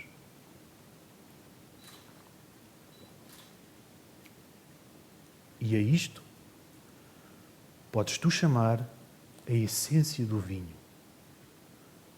2. À segunda rodada, a tua mão evita alguns rodeios. Acerca-se do copo quase em linha reta. A tua mão já é mais feita de vinho, mas não se trata de cumprimentar-se a si própria. 3. O terceiro copo estava lá desde o princípio do mundo. Cai na toalha da mesa e fica certamente à espera. 4. O quarto copo vem ter com a tua mão. Traz a língua de fora e quando chega, estende-te a patinha. 5. O quinto aproveita um túnel de ar para sacar as penas coloridas às zebras mais altas. 6.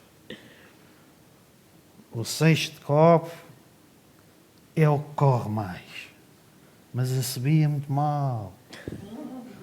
A pessoa com quem estás cai num alçapão e sai com o sétimo copo.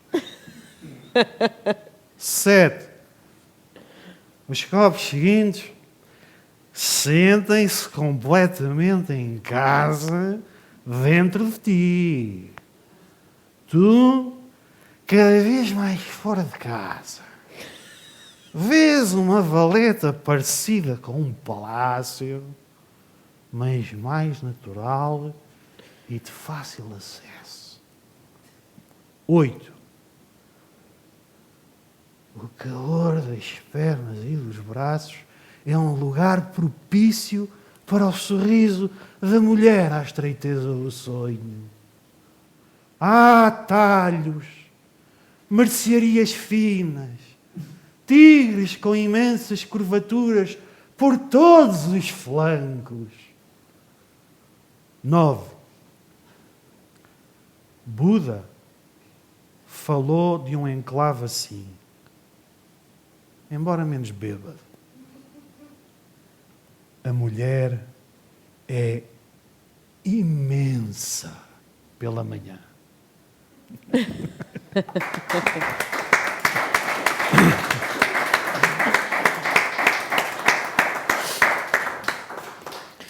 Posso ler mais um? Podes, claro. Este é dedicado, gostava de vos dedicar um poema que está publicado aqui neste opúsculo, que foi a última coisa que eu publiquei, a desafio deste rapaz que está aqui, o Sal Nunca Chove, um amigo de Leiria. Se quiserem comprar, ele gosta de vender. Portanto, o Sal Nunca Chove é também editor, é fotógrafo, fez a fotografia deste livro e as ilustrações. Portanto, este livro foi publicado pela Abismo, tem imagens do Sal cá dentro, nos separadores, e a capa também, a imagem de capa também é dele. E além deste, a capa da Festa dos Caçadores também é do Sal.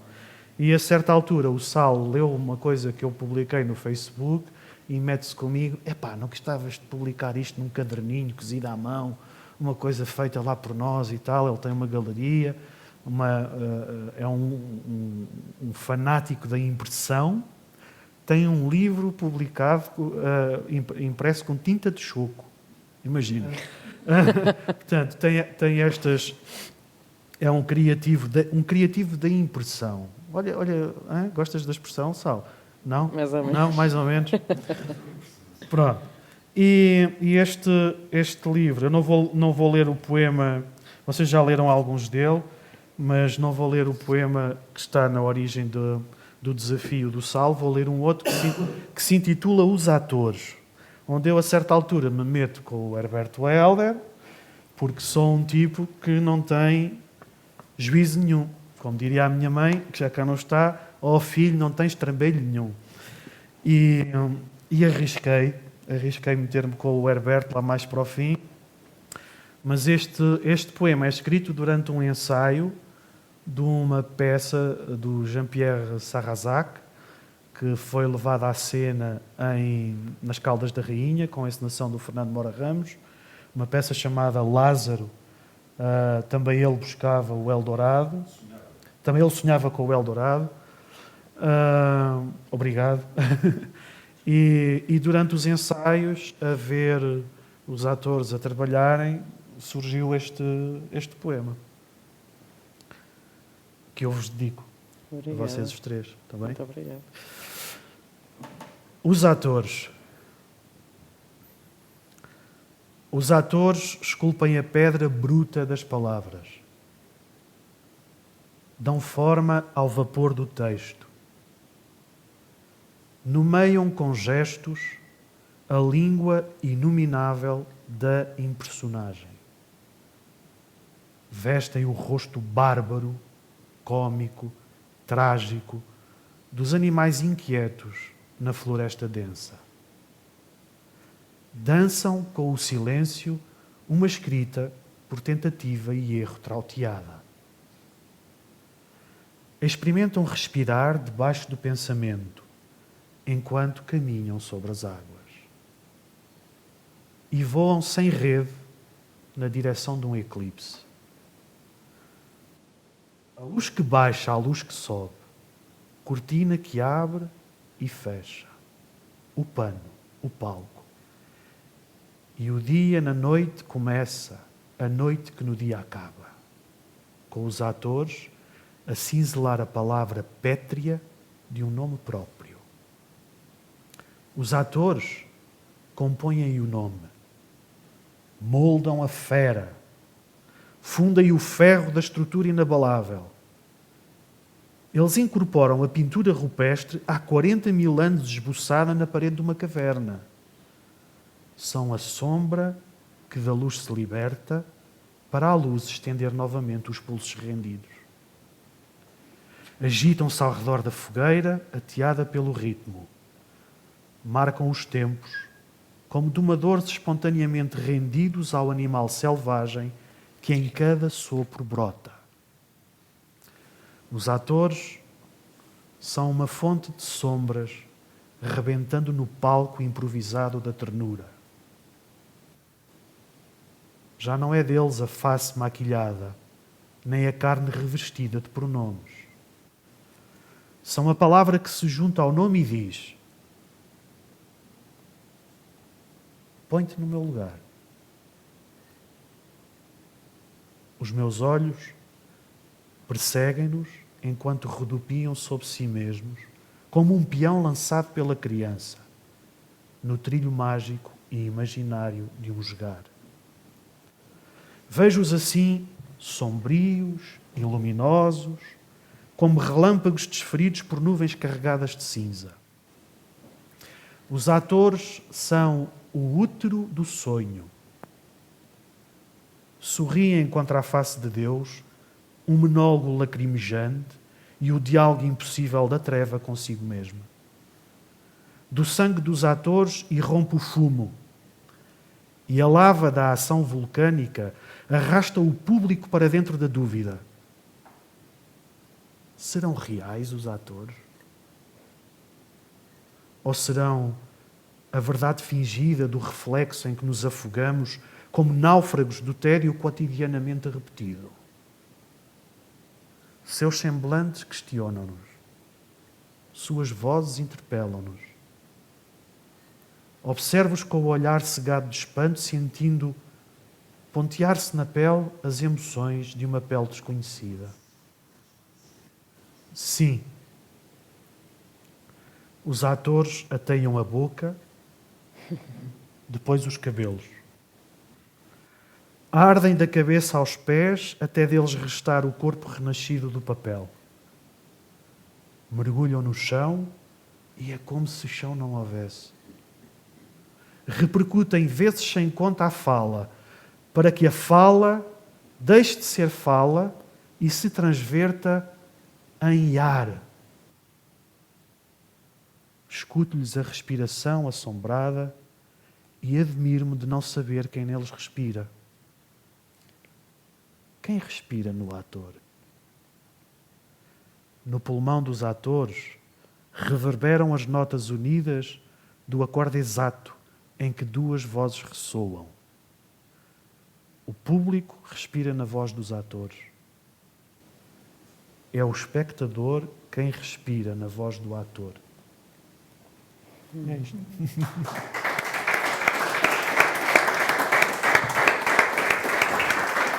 Obrigado. Muito obrigado. Bem, depois disto é quase ingrato. Nós tínhamos aqui uma parte mas gostava só de falar muito brevemente para terminarmos o clube. O Henrique também escreve teatro e há esta peça, este texto para teatro Na Cama com Ofélia, escrito para o Teatro da Rainha, e que é recente, de 2022, penso que não estou a dizer nenhum engano. Sim. E, no fundo, eu lembro-me quando dei de caras com o livro, com a peça, pensei que se tratava da Ofélia do Hamlet, não é? Inicialmente pensei, e depois percebi que era a Ofélia do Fernando Pessoa, sendo que, obviamente, também é a Ofélia do Hamlet, não é? São as duas. Enfim, e parece-me que há aqui uma vontade de as retirar de uma certa... Sim, de uma intencionalidade confusa, não é? Que no Hamlet não se percebe bem qual é a intencionalidade daquela personagem. A Ofélia, na correspondência, também parece um bocadinho subalterna. E aqui a Ofélia diz uma série de coisas que eu acho que por acaso valeria a pena ouvir, sobretudo este monólogo final. Mas antes de ouvir, e para terminar, estava a tentar pensar com que pergunta é que eu posso terminar, sendo que há tantas perguntas sobre o blog, sobre a relação com o teatro, sobre ter sido livreiro, enfim, há uma série delas que ficam por fazer, mas talvez haja uma que valha a pena fazer para terminar, que é, eu acho que há sempre muitas maneiras de fazer os caminhos em qualquer terreno que se deseje desbravar. E olhando, e pouco sei eu, não é? Mas olhando para o teu caminho, para aquilo que foste escrevendo, publicando, parece-me que houve sempre, até porque estás nas Caldas, trabalhas com o Teatro da Rainha, há uma vontade de estar longe de um determinado, enfim, meio, se quisermos ir a essa palavra, ou de, enfim, de não te seduziram determinadas editoras, não é? Publicaste na Abismo, publicaste na Humus. Gostava que falasses brevemente, mas acho que é importante, porque a escrita não é só isto que estamos aqui a ouvir, é também os lugares que também decidimos não ocupar ou que achamos que não são tão interessantes. Também me apetecia perguntar-te se achas que falta crítica literária, o que é que achas da crítica literária. São tudo perguntas muito... Estou aqui a tentar, enfim, no fundo, fazer uma súmula impossível, mas sobretudo isto é, em relação às editoras com que publicaste, estares a publicar com o Sal, enfim. Adorei esta experiência com o Sal e quero fazer outras, se ele depois também quiser. Adoro este tipo de coisas, não é? Estes projetos completamente inesperados, eu não me lembro onde é que li, havia, não sei se era no Virgílio Martinho, uma cigana que vendia camisetas numa feira, e então, acho que era no Virgílio Martinho, e a certa altura as pessoas perguntavam quanto é que estavam as camisetas, e ela dizia, vou pôr em euros, porque não me lembro qual é que era o autor, nem me lembro qual era o valor, e ela dizia, se for toda lisa, é 10 euros, se for com o lagarto da Lacoste, são 15. E as editoras é um bocado isso. É-me completamente indiferente. É comércio, isso é comércio, não é. Eu conheço o mundo das livrarias e dos editores e trabalhei com eles durante 11 anos e não estou minimamente interessado em fazer parte desse mundo em que as pessoas entram nas livrarias ansiosas de ver o seu livro exposto e tal, e depois ficam muito preocupadas porque passados 6 meses o livro já não está lá, porque foi devolvido e não sei o quê. Não me interessa isso absolutamente para nada, zero. E tenho conseguido, os livros que vou publicando, tem-se dado essa coincidência de ser sempre com pessoas de quem eu gosto, de quem me torna amigo, com quem crio relações. O Sal agora é este opúsculo, o João Paulo Coutrinho já faleceu, a Helena Vieira da Mariposa Azual, o Manela Domingos, que também já esteve no teu clube dos poetas vivos e que já me publicou 2 livros e meio. O meio é porque ele não gosta que eu diga que foi ele que publicou, mas foi. Quando eu me casei, eu estou junto com a minha mulher, não gosto nada desta expressão, mas também não sei muito bem como é que é de dizer de outra forma, a minha companheira, ou não sei. Estou cônjuge, não é? É isso, estou cônjuge. Nós namoramos desde os 17 anos e vivemos juntos há 23 anos. E quando fizemos 40 anos, dissemos assim um para o outro, era porreiro casarmos, fazer uma festa para juntar os amigos, já com as filhas nascidas e tal, e juntar uns amigos e não sei o quê, fazer aí uma grande festarola. A minha mãe também ia ficar toda contente, a minha mãe já estava um pouco doente e tal. Era uma alegria que lhe dávamos. E fizemos um casamento e casámos e pronto. Olha, porreiro. E então a prenda que eu dei aos meus convidados foi um livro, que foi o Manela Domingos que produziu. Por isso é que eu digo que são 2,5, porque ele não gosta que eu diga que aquilo é a edição dele. Mas é assim, portanto, o Manel, quem mais é que eu... o Carlos Alberto Machado, que é um tipo incrível, que tem uma editora nas Lajes do Pico, Companhia das Ilhas. Quem é que vai para as Lajes do Pico e faz uma editora neste país? É uma coisa absolutamente extraordinária. Esse é que merecia umas estátuas valentes. Uma estátua em cada ilha do arquipélago, pelo menos. E outra no continente. Não, é de facto... Não me liga absolutamente nada a isso. Vou publicando com pessoas de quem gosto, com amigos. Os projetos vão nascendo assim. E essa coisa do mercado da literatura não me interessa para nada. E o meio literário também não estou minimamente interessado. Acontece que vou fazendo amigos porque escrevo. Conheço as pessoas... Também organizo o Diga 33 lá nas Caldas, onde convido escritores e nós vamos conhecendo uns aos outros, vamos criando relações de afetividade uns com os outros, uns mais, outros menos, não é? E com aqueles que essas relações se tornam mais fortes, acabam por surgir projetos, e surgem os livros e tal. Isto para responder aqui? Respondeste a tudo. Vamos a isso. O monólogo de Ofélia, no fim da peça do Henrique Manuel Bento Fialho. O monólogo não está na íntegra, é importante dizer, houve aqui um bocadinho, espero que não te zangues comigo, retirei aqui um bocadinho para ser um bocadinho mais curto. Ofélia, varrendo as cartas e o copo com brusquidão, acabou. Morram os deuses e os anjos e as almas do além. Vai-te, vão-se, idem, acabou-se. Vá de retro o além e o aquém e toda a morte no céu e na terra. Eu só queria viver um sonho, ver o teu rosto, sentir-te dentro de mim, agarrando-te por fora. Pausa. Nasci viva, com vontade de viver. Ninguém teve de desejar por mim para que eu desejasse respirar. E agora esta mortandade? Não aguento tanta solidão. Ajoelha-se a recolher as cartas espalhadas pelo chão. Contigo aprendi que no interior de uma palavra vibram músculos, que entre encontro e espera os nervos se agitam como marés. Aprendi a dizer corpo quando tudo era vergonha, medo, retração. Contigo eu fui de mão dada aos lugares do sonho, até à Índia. Respirei paisagens de incalculáveis hipóteses. Dancei sem mover um osso, porque a música era tão silenciosamente audível. Aprendi a nascente e a foz, descendo nas correntezas da paixão até aos lagos onde mergulhei o desejo. Contigo nas horas boas, nas horas más, a olhar o futuro com desconfiança, a lembrar o passado com nostalgia, a olhar teu corpo sempre belo, gracioso, desejável, apetecível. Se algum dia alguém perguntar pelo pássaro, saberá da sua sombra projetada na terra, vinda do alto com a velocidade da luz, a fazer explodir formas nas superfícies do corpo. Deitados, olhamos para o céu enquanto uma poeira fina tudo cobre e nos protege do frio. As mãos do vento são, neste preciso instante, as mãos da mãe que agasalha, conforta e embala o filho.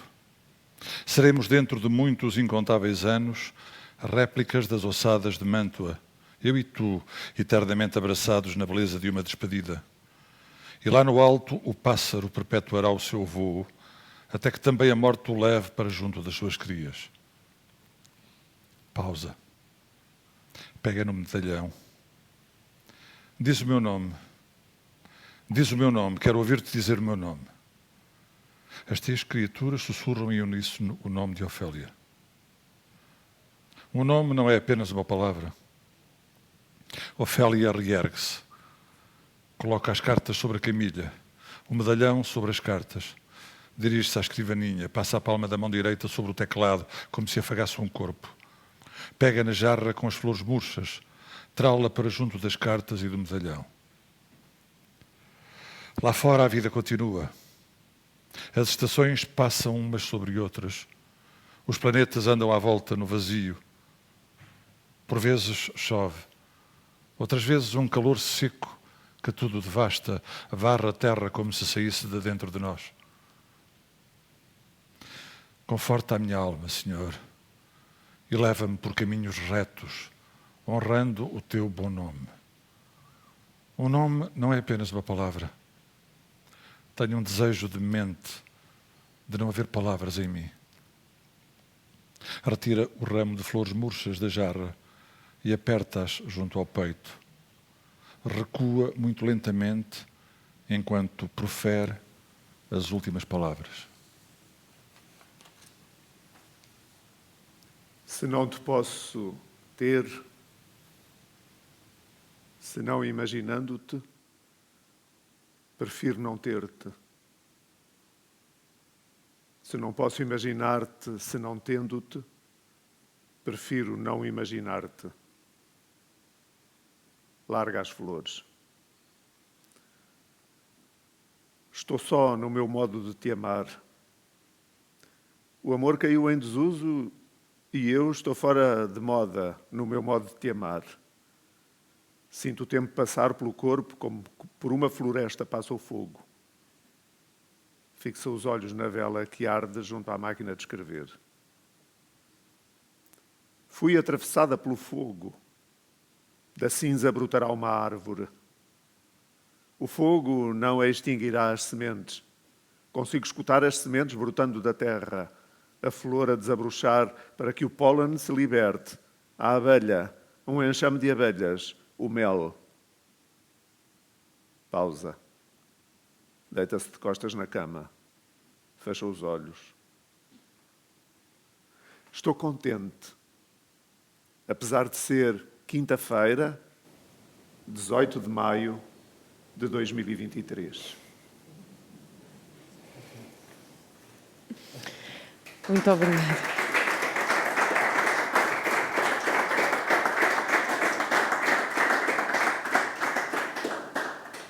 Muito obrigada, Henrique. Obrigada, António e João. E obrigada a todas e todos que aqui estiveram hoje. Foi maravilhoso ter-vos connosco, portanto, obrigada pela vossa presença. Obrigada. Obrigada. Muito bom, muito bom. Tá.